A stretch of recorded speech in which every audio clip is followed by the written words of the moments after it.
Hello മുത്തുമണീസേ, നമ്മുടെ മഴതോറും മുൻപേ സീരിയലിൻ്റെ കുറേ പഴയ വിശേഷങ്ങളും നാളെ വരാനിരിക്കുന്ന പുതിയ വിശേഷങ്ങളുമായിട്ട് നിങ്ങളുടെ സ്വന്തം സുമി മുഫാസാണ്. അപ്പോൾ കുറച്ച് ദിവസം ഒന്ന് രണ്ട് ദിവസത്തെയൊന്നും എനിക്ക് പ്രൊമോ ഇടാൻ പറ്റിയില്ല. എനിക്ക് പനിയൊക്കെ ആയിരുന്നു, പിന്നെ ഒച്ചയടപ്പും കാര്യങ്ങളൊക്കെയാണ്. ഇപ്പോഴും ഓക്കെ ആയി വരുന്നേ ഉള്ളൂ.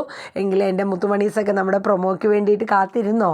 അപ്പോൾ നമ്മുടെ വീഡിയോസൊക്കെ ഒന്ന് കാണുന്നതിന് മുന്നേ എല്ലാവരും നമ്മുടെ വീഡിയോ ഒന്ന് ഇഷ്ടപ്പെട്ട് കഴിഞ്ഞുവെങ്കിൽ നമ്മുടെ വീഡിയോ ഒന്ന് ലൈക്ക് ചെയ്ത് കാണാൻ ശ്രമിക്കണം കേട്ടോ. നിങ്ങളുടെ ഒരു ലൈക്കൊക്കെ എന്ന് പറയുന്നത് വളരെ വിലപ്പെട്ടതാണ്. ആ ലൈക്കൊന്ന് കിട്ടിക്കഴിഞ്ഞാൽ നമ്മുടെ വീഡിയോസൊക്കെ എൻഗേജ്ഡായിട്ട് കൂടുതലായിട്ട് മാറി നമ്മുടെ വീഡിയോ കുറേ കയറാൻ സാധ്യതയുണ്ട്.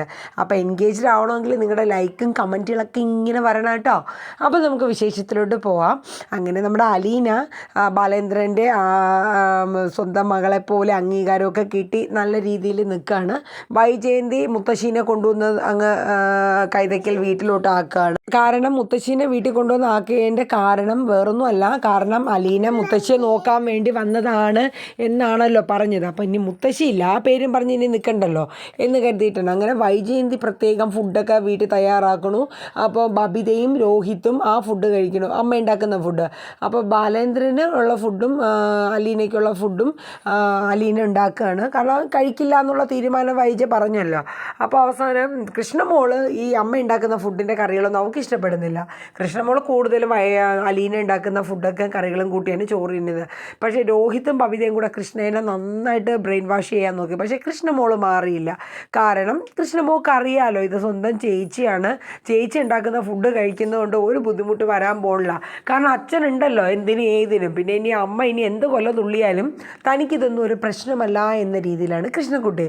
അങ്ങനെ കാര്യങ്ങളൊക്കെ അങ്ങനെ ആയി. ഒരു ദിവസം രോഹിത്തിന് ദേഷ്യം വന്നിട്ട് രോഹിത്ത് കൃഷ്ണമോൾ ആ ഫുഡ് എടുത്ത് കഴിക്കുന്നുണ്ട്. അപ്പോൾ ആ പാത്രം തള്ളി താഴെ ഇട്ട് എറിഞ്ഞ് പൊട്ടിക്കുകയാണ് കേട്ടോ. ഇത് കണ്ട ബാലേന്ദ്രൻ രോഹിത്തിനിട്ട് നല്ല കീറങ്ങോട്ട് കൊടുക്കുകയാണ് ചെകിടത്ത്. മേലാൽ ഇത് ആവർത്തിക്കല്. പിന്നെ ഇനി മുതൽ ഇവിടെ ഒരാൾ അലീന മാത്രമേ ഫുഡ് ഉണ്ടാക്കുള്ളൂ. അത് കഴിക്കാൻ പറ്റുന്നവരങ്ങ് കഴിച്ചാൽ മതി, ഇല്ലാത്തവർ കഴിക്കേണ്ട, വെളിയിൽ നിന്ന് കഴിച്ചോളാൻ, അതും താൽക്കാലികമായിട്ട് മാത്രം എന്നൊക്കെ ബാലേന്ദ്രൻ പുതിയൊരു തീരുമാനം എടുക്കുകയാണ്. അങ്ങനെ വൈജയന്തി എന്തായാലും രണ്ടും കൽപ്പിച്ചാണ്. അങ്ങനെ അവസാനം നമ്മുടെ ആരൊക്കെയാണ്, രാജീവും ശിവനും ഒക്കെ ഗൾഫിൽ നിന്ന് വൈജയുടെ ആവശ്യത്തിന് വേണ്ടിയിട്ട് ഇവിടെ നാട്ടിലെത്താണ്. അവർ കാര്യങ്ങളെല്ലാം വളരെ പ്ലാൻഡായിട്ട് ആലോചിച്ച് ചെയ്യുകയാണ്.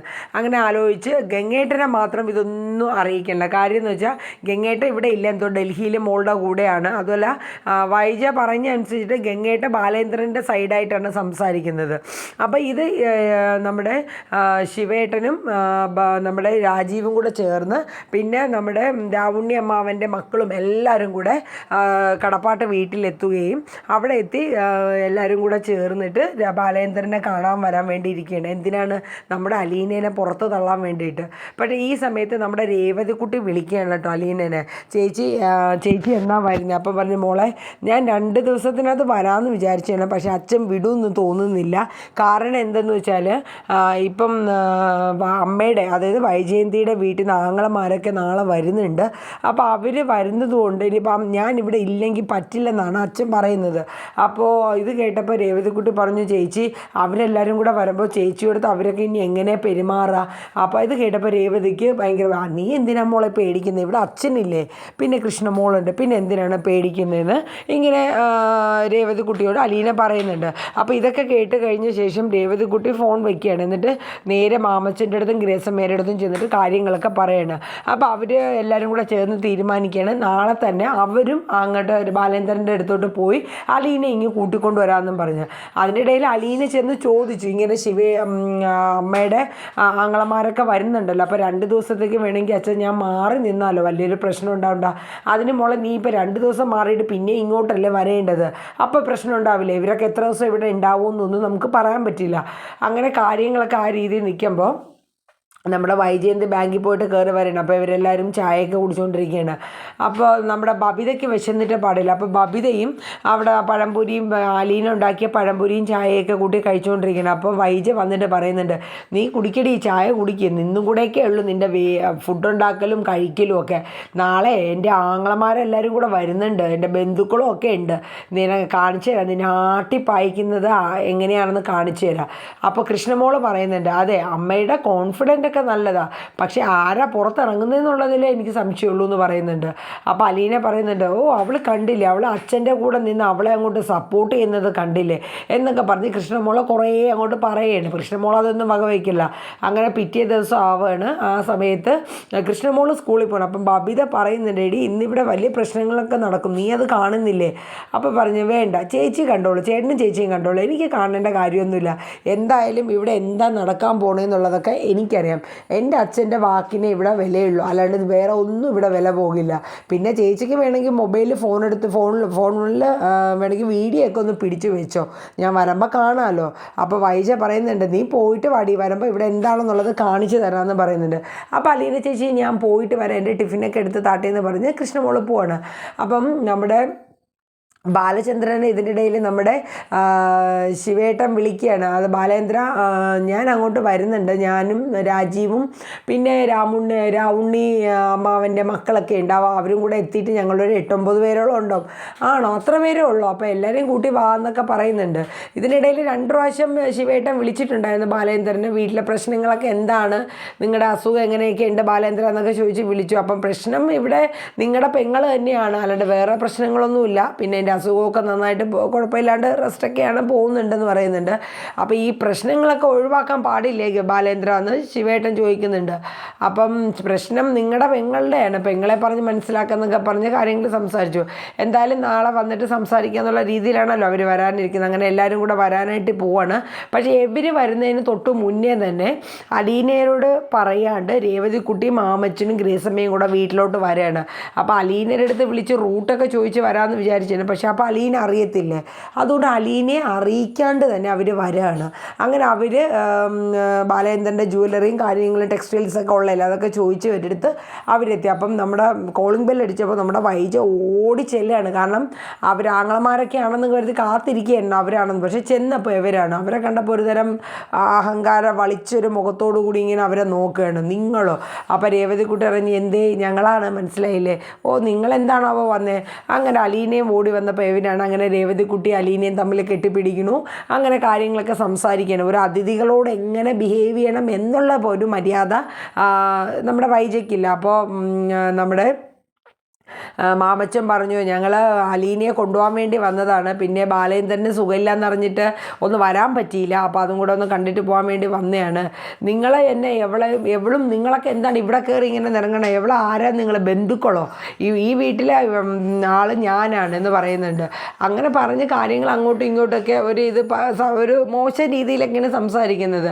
അപ്പോൾ ഇതിനിടയിൽ അലീന ചെന്ന് ബാലേന്ദ്രൻ്റെ അടുത്ത് പറയുന്നുണ്ട്, ഇങ്ങനെ മാമച്ചനും ഗ്രേസ് ആൻറ്റിയൊക്കെ വന്നിട്ടുണ്ടെന്നും അപ്പോൾ അവർ അച്ഛനെ കൂടെ കാണാൻ വേണ്ടിയിട്ടാണ് വന്നിരിക്കുന്നതെന്ന് പറയുന്നുണ്ട്. അങ്ങനെ ബാലേന്ദ്രൻ എന്നിട്ട് രേവതിക്കുട്ടി അലീനയുടെ അടുത്ത് പറയുന്നുണ്ട്, അലീന എന്തായാലും മോൾ അവരെ കൂടെ ഞാൻ വിടുന്നില്ല, കാരണം നീ പോയാൽ പറ്റില്ല, എന്തായാലും ഞാൻ അതേ വരുന്നുണ്ടെന്ന് പറഞ്ഞിട്ട് ആക്കുകയാണ്. അപ്പോൾ ഇതിൻ്റെ ഇടയിൽ വൈജ അവരെ ഭയങ്കരമായിട്ട് മോശപ്പെട്ട രീതിയിലൊക്കെയാണ് സംസാരിക്കുന്നത്. എവിടെയോ പെറ്റി പഠിച്ച് കിടന്ന ഇതുങ്ങളെയൊക്കെ കൂട്ടി വളർത്താൻ നിങ്ങൾക്ക് എന്താണിത് എന്നൊക്കെ ഇങ്ങനെ ഗ്രേസമ്മയുടെ അടുത്തും മാമച്ചൻ്റെ അടുത്തും ചോദിക്കുന്നുണ്ട്.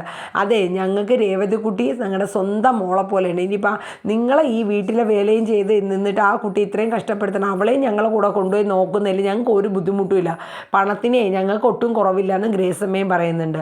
അപ്പോൾ പറയുന്നുണ്ട്, നിങ്ങൾ പറഞ്ഞത് ശരിയാ അലീന മോളെ, എവിടെയോ പിഴച്ച് പറ്റിയൊരു സ്ത്രീ, അവൾ പിഴച്ചവൾ എന്നെ, കാരണം അല്ലെങ്കിൽ ആ കുഞ്ഞിനെ ഇങ്ങനെ വലിച്ചെറിയില്ലല്ലോ, പക്ഷേ സ്വന്തം അമ്മയെ തന്നെയാണ് പറയുന്നതെന്നുള്ളത് അലീനയ്ക്ക് അറിയാം. എന്നാൽ അലീനയ്ക്ക് കുറച്ച് വിഷമം തോന്നിയാണെങ്കിലും അവരുടെ അടുത്ത് വൈജയന്തി പെരുമാറുന്നതും സംസാരിക്കുന്ന രീതി അങ്ങനെയാണ്. ഒരു ഇതില്ലാണ്ട് അല്ലെ നാക്കിനെല്ലില്ലാണ്ട് സംസാരിക്കും എന്നൊക്കെ പറയത്തില്ലേ, ആ ഒരു ടോണിലാണ് അവരും സംസാരിക്കുന്നത്.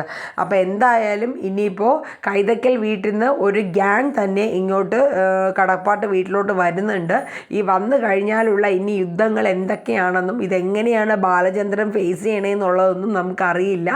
എന്തായാലും ഇന്ന് ഇതിനൊരു തീരുമാനം എത്തും എന്നുള്ളത് ഉറപ്പാവാണ്. കാര്യം എന്ന് വെച്ചാൽ ആ രീതിയിലാണ് വൈജയുടെ ഫാമിലി മെമ്പേഴ്സും ബ്രദേഴ്സും എല്ലാവരും സപ്പോർട്ട് ചെയ്ത്, കമല ഉൾപ്പെടെ എല്ലാവരും, ഹരിശങ്കരും കമലയും. അപ്പോൾ ഇതിൻ്റെ ഇടയിൽ ഇവരെല്ലാവരും പുറപ്പെടുന്നതിന് മുന്നേ തന്നെ നമ്മുടെ മുത്തശ്ശി ഇപ്പോൾ നമ്മുടെ കമലയുടെ കൂടെയാണല്ലോ, അപ്പോൾ തറവാട്ടിലാണല്ലോ. അപ്പം മുത്തശ്ശി 2 മക്കളെയും വിളിച്ചിട്ട് പറയുന്നുണ്ട്, അതെ അലീന എന്ന് പറയുന്ന കുട്ടി വളരെ നല്ലൊരു കുട്ടിയാണ്, ഒരു വീട്ടിലെ എല്ലാ കാര്യങ്ങളും അവൾ നന്നായിട്ട് ചെയ്യുന്നുണ്ട്, 2 ദിവസം നിന്നാൽ മതി അവളുടെ സ്വഭാവം എന്താണെന്ന് നമുക്ക് മനസ്സിലാവും. പക്ഷേ ഇപ്പോഴത്തെ സാഹചര്യത്തിൽ അവളവിടെ നിൽക്കുന്നതിനോട് എനിക്കൊരു യോജിപ്പില്ല. അതൊക്കെ ശരി, പക്ഷേ നിങ്ങളുടെ അച്ഛൻ്റെ പേരിന്, അതായത് മുത്തശ്ശിയുടെ, അതായത് അവരുടെ രാജീവിൻ്റെയൊക്കെ അച്ഛന് പേരുദോഷം വരുന്ന രീതിയിലൊന്നും നിങ്ങൾ പെരുമാറരുത്. പിന്നെ നിങ്ങളുടെ പെങ്ങളുടെ സ്വഭാവ രീതി പറയേണ്ടതായിട്ടൊന്നുമില്ലല്ലോ. ആ വീട്ടിൽ അലീന നിൽക്കുന്നതൊരു പ്രശ്നമാണെങ്കിലും അവിടുത്തെ മെയിൻ പ്രശ്നം നിങ്ങളുടെ പെങ്ങൾ തന്നെയാണ്. അത് നിങ്ങൾ ഓർത്ത് വെച്ചോണം. അപ്പോൾ നമ്മുടെ കമല പറയുന്നുണ്ട്, അമ്മയ്ക്കല്ലെങ്കിൽ അലീന പാരായണം തന്നെയല്ലോ, അവൾ കുറച്ച് നാൾ നോക്കിയെന്ന് പറഞ്ഞാൽ അമ്മയ്ക്ക് അവൾ മതി, സ്വന്തം മോളെക്കാട്ടിലും വലുത് അമ്മയ്ക്ക് അവളാണ് എന്നൊക്കെ ഇങ്ങനെ കമലയും പറയുന്നുണ്ട്. അപ്പം മുത്തശ്ശി പറയുന്നുണ്ട്, അതെ വൈജയുടെ സ്വഭാവം നിനക്കും അറിയാമല്ലോ, അവളെ കൂടെ നേരിടുള്ള ഒരു മനുഷ്യനും പൊരുത്തപ്പെട്ട് പോവില്ല. പിന്നെ അവളുടെ സ്വഭാവ രീതി, ആ വീട്ടിൽ പ്രശ്നങ്ങൾ ഇത്രയും കൊണ്ടെത്തിച്ചത് എൻ്റെ മകളായ വൈജയന്തി തന്നെ. അപ്പോൾ ശിവൻ്റെ അടുത്തും രാജീവിൻ്റെ അടുത്തും പ്രത്യേകം അമ്മ പറഞ്ഞു വിടുന്നുണ്ട്, നിങ്ങൾ നിങ്ങളുടേതായ രീതിയിൽ, ബാലചന്ദ്രൻ അവൻ്റെ വീട്ടിലാണ് നിങ്ങൾ പോകുന്നത്, അപ്പോൾ ആ രീതിയിൽ നിങ്ങൾ സംസാരിച്ചോണം. പിന്നെ നിങ്ങളുടെ പെങ്ങളെയും നിങ്ങൾ പറഞ്ഞ് കാര്യങ്ങളൊക്കെ മനസ്സിലാക്കിപ്പിച്ചോണം എന്നൊക്കെ പറഞ്ഞാണ് അമ്മ വിടുന്നത്. അപ്പം ഇപ്പോൾ എന്തായാലും നിലവിൽ ബാലേന്ദ്രൻ്റെ വീട്ടിൽ ഗ്രേസമ്മയും മാമച്ചനും രേവതിക്കുട്ടി മാത്രമാണുള്ളത്, അവരെത്തിയിട്ടേ ഉള്ളൂ. ഇനിയിപ്പം തൊട്ട് പിന്നാലെ തന്നെ ഇനി വരും ദിവസങ്ങളിൽ ഇനി അവരൊക്കെ ലാൻഡ് ചെയ്യുകയാണ്. അപ്പോൾ എന്തായാലും പ്രശ്നങ്ങൾ എന്തായി തീരുന്നൊന്നും അറിയില്ല. എന്തായാലും വളരെ സ്ട്രോങ് ആയിട്ട് തന്നെ ബാലചന്ദ്രൻ തീരുമാനം എടുത്തിട്ടുണ്ട്, അതിനുറച്ച് തന്നെയാണ് നിൽക്കുന്നത്. സ്വന്തം അച്ഛൻ സപ്പോർട്ടായിട്ടുള്ളപ്പോൾ പിന്നെ അലീനയ്ക്ക് പേടിക്കേണ്ട കാര്യം എന്താണ്? അതുകൊണ്ട് ഒട്ടും പേടിയില്ല. അപ്പോൾ കാര്യങ്ങളൊക്കെ എന്തായി തീരും എന്നുള്ളത് നമുക്ക് കണ്ട് തന്നെ അറിയാം കേട്ടോ. അപ്പോൾ ഗൈസ്, ഞാനൊന്ന് ചുരുക്കി ഒരു ഇൻട്രോ പോലെ പറഞ്ഞതാണ്. കുറച്ചും കൂടെ ഡീറ്റെയിൽ ആയിട്ട് നാളെ വേണമെങ്കിൽ നമുക്ക് കുറച്ചും കൂടെ ഞാൻ പ്രൊമോ കറക്റ്റായിട്ട് കണ്ട്, ഇതിപ്പോൾ ഏകദേശം നമ്മൾ കറക്റ്റായിട്ടുള്ളൊരു ഇൻട്രോ ആണ് ഞാൻ പറഞ്ഞത്. അപ്പോൾ ഫുൾ എപ്പിസോഡ് നാളെ വേണമെങ്കിൽ നമുക്ക് രാവിലെ തന്നെ ഞാൻ അപ്ലോഡ് ചെയ്യാൻ നോക്കാം. എല്ലാവരും നമ്മുടെ വീഡിയോസൊക്കെ ഒന്ന് കണ്ട് സപ്പോർട്ട് ചെയ്യുക. നമ്മുടെ ചാനൽ സബ്സ്ക്രൈബ് ചെയ്തിട്ടില്ലെങ്കിൽ ഒന്ന് സബ്ബൂടൊക്കെ ചെയ്ത് സപ്പോർട്ട് ചെയ്യണം കേട്ടോ. അപ്പോൾ എല്ലാവർക്കും ശുഭരാത്രി. Tata, bye bye, take care.